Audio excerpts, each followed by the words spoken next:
If your textbooks look like a jumbled mess, you're in the right place. Welcome to DR.R.Chitra's Anatomy Lectures. In today's session, we'll delve into somite formation during the 4th week of human embryonic development. Somites are paired blocks of mesoderm that give rise to structures like vertebrae and skeletal muscles. Imagine them as building blocks for the body. During the early stages, the embryo is just a flat disc.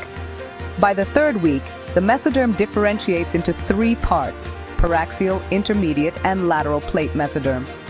The paraxial mesoderm is where the magic begins.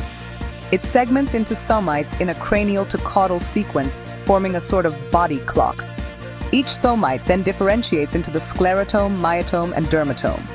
Sclerotome forms bones, myotome forms muscles, and dermatome forms skin.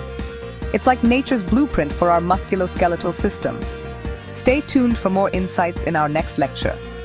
Don't forget to like, share, and subscribe to DR.R.Chitra's Human Anatomy Lectures. Happy studying!